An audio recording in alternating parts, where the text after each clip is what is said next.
My dad works in B2B marketing. He came by my school for career day and said he was a big ROAS man. Then he told everyone how much he loved calculating his return on ad spend. My friends still laugh at me to this day. Not everyone gets B2B, but with LinkedIn, you'll be able to reach people who do. Get $100 credit on your next ad campaign. Go to linkedin.com/results to claim your credit. That's linkedin.com/results. Terms and conditions apply. LinkedIn, the place to be, to be. Welcome to the Sportsman's Voice Roundup, your weekly look at conservation and sporting community news happening across the nation and on the Hill. Thanks for tuning in. This is the TSV Roundup. It is Wednesday, and that is me welcoming you back to another Sportsman's Voice Roundup, your weekly look at news from across the nation in the hunting, fishing, trapping, recreational shooting, and conservation space. All of it. We touch all of it. You guys know that, and we are quite involved. So the cornucopia of topics we cover, and we're going to do that this week as usual. Let's go around the horn. We have, bear with me folks, I am remote and on location in the great north woods of Maine as I come to you this Wednesday, so I am lacking some of my usual equipment, so bear with me when I'm bringing this up here. All right, starting off, CSF's Chris Horton assists BFHOF with supporting future conservation leaders. Learn to Hunt programs in Iowa, North Carolina flounder. An update, the Massachusetts firearm bill that we have covered numerous times. And we have a article concerning just gross trash in the ocean. So with all that, let's get into it here.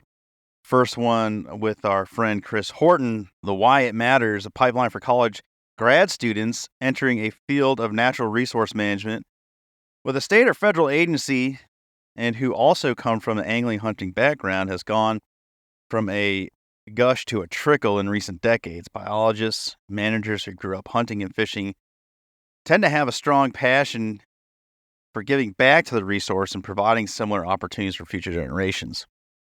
Each year, Bass Fishing Hall of Fame offers substantial scholarships for prospective students who want to pursue careers as natural resource managers. CSF was honored to serve on the independent panel that sorted through the dozens of applications for the 24-25 school year. And last week, the Bass Fishing Hall of Fame announced the recipients of its Fishery Management Scholarship Program, which is in its second year. Scholarships are intended to encourage and support high school and college students who are also anglers aspire to pursue careers in natural resources management, especially those who want to someday manage and enhance fishery resources. In recent years, applicants for biologist positions with state or federal natural resource agencies are less likely to come from hunting or fishing background. Yet many of the positions they're applying for manage natural resources on the public's behalf, including those who both fish for enjoyment of being on the water in solitude with family or with friends, as well as those who fish to provide meals for their family. It is important that fisheries biologists truly understand the cultural and conservation values of recreational fishing, which is often inherent in those who come from a fishing and hunting background. The applicants demonstrated exceptional commitment to the future of aquatic resources. The selection process was rigorous, with an independent panel of distinguished individuals in fishery management from across the U.S. and Canada reviewing the applications. In addition to CSF's Chris Horton, Senior Director of Fisheries Policy for the Congressional Sportsmen's Foundation, other panel members included Phil Morlock, Director of Government Affairs for Canadian Sport Fishing Industry Association, Ross Self, Chief of Inland Fisheries for South Carolina DNR, Dr. Mark Rogers, Tennessee Cooperative Fishery Research Unit Leader at Tennessee Tech University. Details and application requirements for the 2025 Fishery Management Scholarship Program will be announced later this year. For more information about the Bass Fishing Hall of Fame and Fishery Management Scholarship, visit www.bassfishinghof.com. Really cool program here. And I think the bigger takeaway here is the acknowledgement of what we've covered and what we've talked about here on this program at CSF is this idea, well, not an idea, this shift in our professionals going to state agencies, going to other management agencies as professionals that we cite often when we talk about rulemaking, season setting, bag limits, all of it. And what we've seen, the trend has been the professionals with little to no background in hunting, fishing, trapping, none of it. So without on the ground knowledge, without ever having taken a field or on the water, these folks, as smart as they are lacking that very important hands-on experience in any of these areas to help inform their decisions in a complete, 360 degrees totality of what that management looks like. So, this is great to see folks being championed here and encouraging that. And I hope the trend reverses. I think we all do. Part of that trend too is, a subset to that is there is a group, this philosophy. I won't say a group, but there is a philosophy at hand that these kids coming out of school, as educated as they are coming out with more of a preservationist management mentality than a conservation philosophy, which has. When we go afield, this is the result of those things coming together, the education and the sciences complementing true conservation and people with an understanding of that. So good stuff there. And, obviously worth keeping your eye on there. Let us venture to Iowa. Learn to Hunt programs offered in Iowa. This is from Jake Gould. Learn to Hunt programs offer great opportunities for individuals who have little to no experience with hunting to learn new skills that are needed for hunting. Not having the proper knowledge when it comes to hunting can be a barrier for youth or first-time hunters. Not everyone is fortunate enough to have the proper mentors introduce them into our time-honored traditions. Recognizing this, the Iowa Department of Natural Resources will host several different Learn to Hunt programs, which introduce new hunters to the knowledge and skills they will need before they hit the field.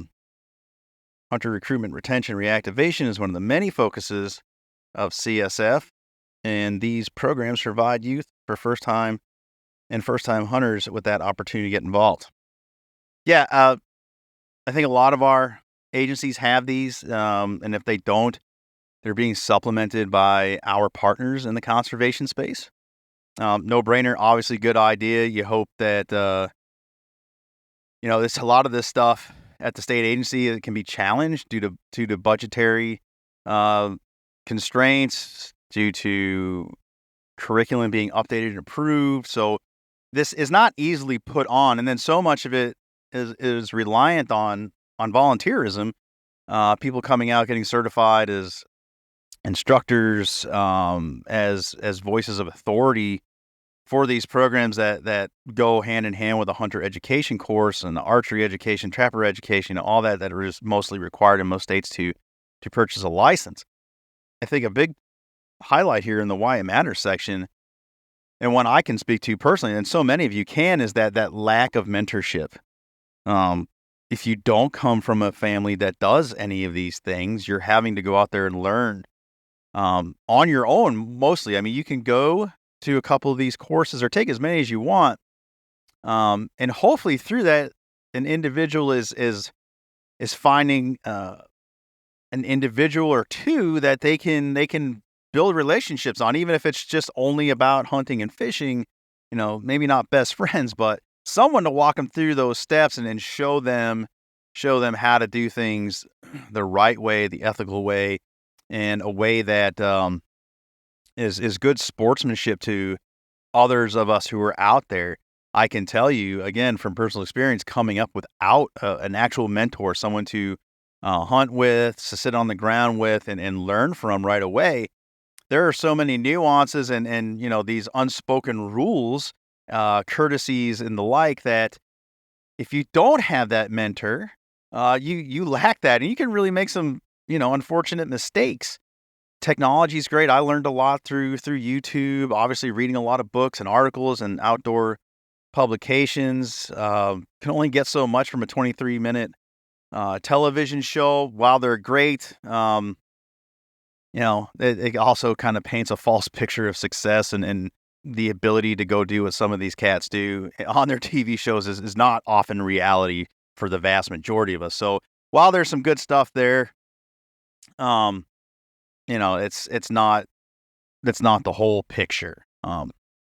So really, really being able to go to one of these programs and take advantage of it, it's great. It's great for everybody involved, from the user level right to the entire community where these folks are going to be out in the field. So if you're in Iowa, if you're hearing this, even, if you're a legislator, you really want to get immersed in this and you're getting an understanding of bills that are hitting your desk, go check out one of these programs, the Learn to Hunt. I mean, you will get a really clear picture of what is happening on the ground and why, when you're working with CSF staff and working within the caucus, why we're advocating for certain pieces of legislation, then why we're advising you to not advance a piece of legislation. So these are great for everyone to take advantage of, and I totally encourage it. Moving on, let's go down to North Carolina. We got an article concerning flounder. This comes from Connor Barker. CSF weighs in on the closure of recreational flounder season in North Carolina. Recreational anglers in North Carolina generate over $40 million in funding for conservation through the user pays public benefit structure of the American System of Conservation Funding. Therefore, ensuring access for recreational angling is critical for sustainable fisheries, which also amplifies the need for developing harvest reporting programs that generate reliable catch information. Very common theme here on the program as of late. Flounder are no exception to the rule here. In North Carolina, the Southern Flounder Fishery Management Plan Amendment 3 established that commercial to recreational southern flounder allocations be as follows for 2023 and 2024. 70-30 for 2024, 60-40 2025, and 50-50 2026. North Carolina Marine Fisheries Commission originally voted in 2020 that the shift to the 50-50 southern flounder allocation would take place by 2024, which has now been delayed to 2026. North Carolina Wildlife Resources Commission recently solicited comments on a temporary amendment that would close the recreational flounder season for 2024. On the 5th of July, Congressional Sportsmen's Foundation submitted comments encouraging an earlier shift to the 50-50 allocation and the development harvest reporting requirements that generate more reliable catch data. North Carolina, along with other southern Atlantic states, relies on often highly uncertain angler catch information under the NOAA Marine Recreational Information Program, MRIP. Reliable angler catch data is critical to successful marine fisheries management, both in state and federally managed waters. Deficiencies in MRIP are being felt on multiple fronts in North Carolina, just in 2024 alone. In addition to the temporary amendment to close recreational southern flounder, North Carolina anglers were only offered a 24-hour-long red snapper season, as covered here recently. On July 12th, recreational anglers had 24 hours to harvest their limit. Unfortunately, many North Carolina anglers were not able to participate in this year's, doing the air finger quotes here, this year's season due to hazardous weather conditions, leaving them to miss out on the red snapper fishing altogether in 2024. Meanwhile, anglers in the Gulf get to enjoy months, if not hours, of red snapper fishing thanks to the successful state-based data collection programs developed in recent years by all 5 Gulf states. I would say, maybe not hammering, but we have definitely been focusing on this conversation here for the last couple months, especially bringing on Chris Chris Horton really highlighting the need for this and talking with others from that area. The Gulf states have figured it out, it seems, and they're returning a lot of that monitoring to the states. Seems reasonable that would be replicated throughout any of the other oceanic states. I know that here in New England that we are constantly, and it was just adjusted, and I don't hold me to the numbers, so I'm not even going to try to explain them, but haddock and cod ground fishing, that constantly fluctuates in season, and there'll be emergency closures, then they'll bring it back, and then they'll change the limits. And for a rec person going out there, that's pretty arduous. The constant moving and changing of these limits. Anyway, being able to have that state-based monitoring is seems to be the winning model here, and not just having some federal bureaucracy managing for all. Certainly, if one had questions about that, you guys know that Chris Horton is definitely our resource and our expert internally, and for so many in the space to turn to, and he does a great job explaining that. So you can always check out Chris's other works on the topic, or reach out to him. Okay, let's talk trash. Barry Snell brings us this. Fisheries conservation legislation expected to advance in California. The Great Pacific Garbage Patch is the name given to the Earth's largest oceanic plastic accumulation zone, the eastern half of which swirls around off the coast of California. Held permanently by the Pacific Ocean currents known as the North Pacific Tropical Gyre. This eastern garbage patch covers an area twice the size of Texas and is estimated to contain nearly 2 trillion pieces of plastic with a total weight of around 100,000 tons. The garbage patch possesses significant environmental hazards, which directly impacts sea life and in turn pose health hazards for humans and animals who feed on sea life, and thus negatively affects those who fish for their livelihood and for sport. This is the grossest thing, one of the grossest things of our lifetime. I remember hearing about this. I think most people, when they hear about it, they think it's hyperbole. I think it's a put on. Twice the size of Texas. How could that possibly be? And it is fact, and it is disgusting, and I can't believe that it's a real thing. And with so much of the attention put on microplastics and things like that in the news, this is a cumulative effect. The contamination of sea life, the destruction of sea life, the destruction of habitat. Now, I will say I have seen some documentaries on the subject where, and I'm not saying this is a silver lining, because it's absolutely disgusting, but some sea life have adapted to some garbage and use it to their advantage. But certainly that is not a silver lining. That's just poor critters eking out a surviving life amongst total and absolute filth.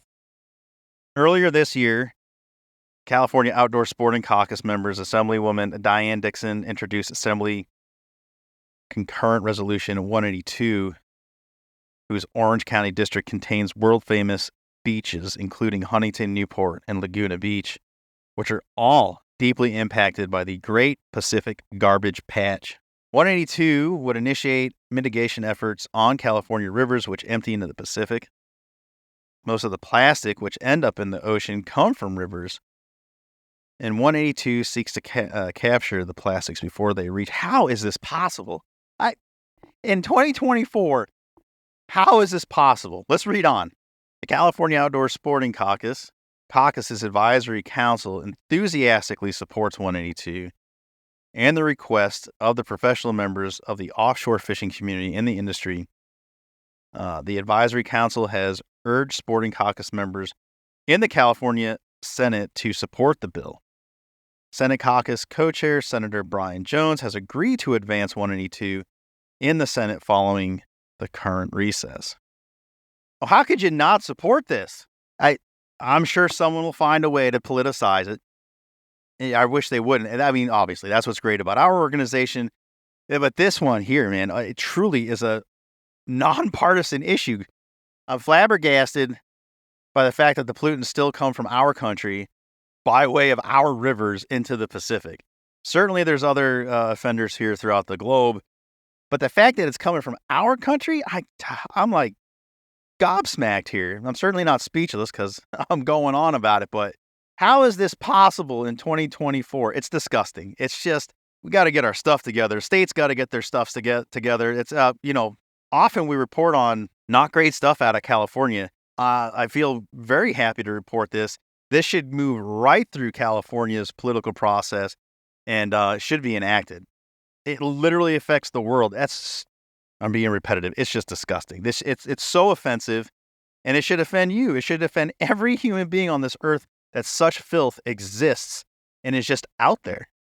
Very good. I got to move on because I can just sit here just completely blown away.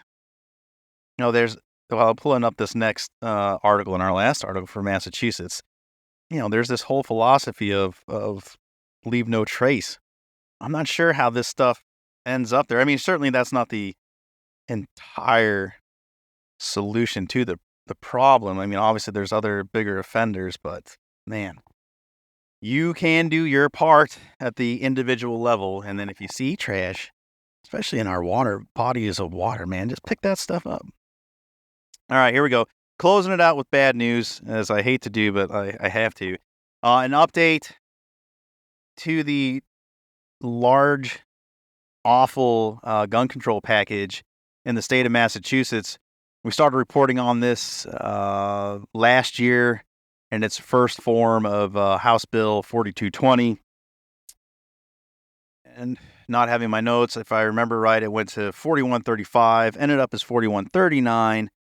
And recently, on the 18th of July, we got 4885, a rendered down version from the original 220 plus pages of anti-firearm, anti-Second Amendment, anti-sportsman, anti-fill in the blank with firearms. That's what this was.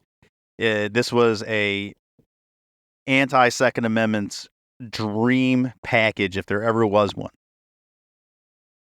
Again, going through numerous iterations. That first original one really not only did make like any gun owner a criminal like overnight with the passage of it, but it really, there's a whole section in there that would have incapacitated law enforcement from performing their duties, being able to go certain places. So they trimmed that part out, rendered it down. Right. So what we have is roughly 100 pages here of more bad stuff, but the effects on the sporting community. So originally there were so many egregious ideas in it, from the banning of semi-automatics for 21 and under, furniture that was attached to it, just all this superficial stuff. There was a provision in there for landowners and property owners that they had to proactively post their land saying firearms are welcome on my property. That is the dumbest thing I've ever heard. I suppose if you want to do that as a statement in your community, like, yeah, as a business owner, you're welcome here, because of the anti-sentiments. I mean, I know that exists, but for landowners with large tracts of land that they leave open so people can recreate, hunters are allowed out there. They have those agreements in place. They're not going to proactively stick a stake in the ground with a sign, guns are welcome on my property, come on in. It's just not going to happen. And then, it just invites somebody from. Anyway, that was a terrible provision. That has been taken out since. But what we're left with, and the process was super awful too. I mean, from its inception, and then where we ended up at 4885, it was like a backroom shady deal that was done in 24 hours, no comment. This is just going to get done. because it is what it is. The state administration put a goal out there for that administration to bring firearm control bill, anti-Second Amendment sentiments to the desk of the governor and would be signed. That was a goal. That was almost an edict. And here we are. What does that mean for the sporting community? Firearms must be registered, and residents must apply for a FID card with a curriculum. That's a firearm identification card with curriculum established by the colonel of state police with handpicked instructors, a written portion, a live fire component. Now, I will say that for sportsmen and sportswomen, your hunter safety would satisfy that requirement. Here's one. Non-residents who are at least 18 years of age may possess rifles and shotguns that are not large capacity or semi-automatic, and ammunition if the non-resident has a permanent card license issued from their state or of residence, which is substantially similar to the Commonwealth's requirements. So me, as a traveling turkey hunter, and I've enjoyed turkey hunting in the Bay State, no issues, no problems. They have a couple funny requirements. Gotta, as it's in transit, locked, whatever. That's not a terrible hardship. They got this funny rule about putting a green sticker on your firearm as a visual cue for safety, things of that nature. But whatever. I mean, you go down there and do it. Now I would have to have, or you as a traveling hunter, if you don't live in Mass, you would have to have the equivalent of an FID card from your state that is substantially the same, if not the same, as the requirements in the state of Massachusetts. The top 3 states here in New England don't have those same requirements.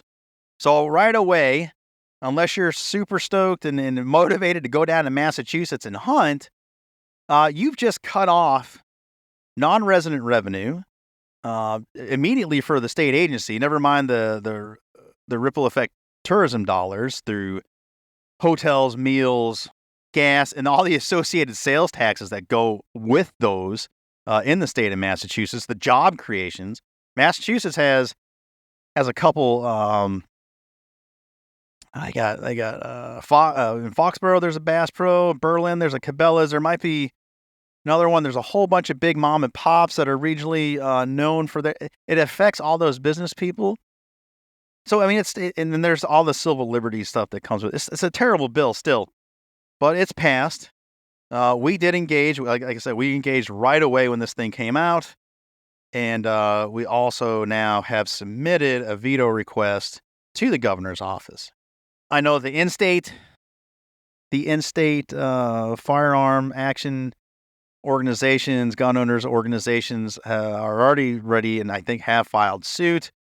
They're on a signature gathering mission to put this on a ballot for November. So if you're in Mass and you get an opportunity to put your signature on this to stand against this bill, I know if I was a resident, I certainly would sign on to that. But do your research.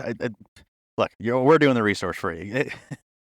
Go find that signature thing and save your Second Amendment rights and your opportunity. I hate to end this show on a bad note. I kind of went long. I kind of got on some tears there. A lot of stuff to unfortunately be upset about, but I hope you're as passionate as I am on these things. I suspect there are. If you're tuning in as a regular sportsman or woman, you definitely are. As a legislator, if you're listening to this, you got questions, contact us. If you're on the Sportsmen's Caucus, let's set up meetings. Let's flesh some of these issues out and stop really bad ideas. That's it. I'm signing off from a beautiful northern state of Maine, the northern part of Maine. I will join you all in the next week when I get back. Tune in Thursday. We're going to give you a mid-year report. Our Vice President of Policy, Brent Miller, joins us. Finally happy to officially bring him on the show and introduce him to the audience. Many people have known Brent in the state legislatures for well over a decade and his great work. But I'll let him tell that story tomorrow. And that's it. Everyone have a great week. Enjoy the rest of the summer for what it is. And we will see you next time. As always, CSF is your inside connection to outdoor legislation. Be good, be kind. We'll see you next week. So long.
Thanks for joining us on this edition of the Sportsman's Voice podcast. Ladies and gentlemen, your support is crucial, and you can help us out right now by leaving a review, filling in those 5 stars where available, sharing this episode with friends and family, and engaging with us socially. CSF can be found on Facebook, Instagram, and X, formerly known as Twitter.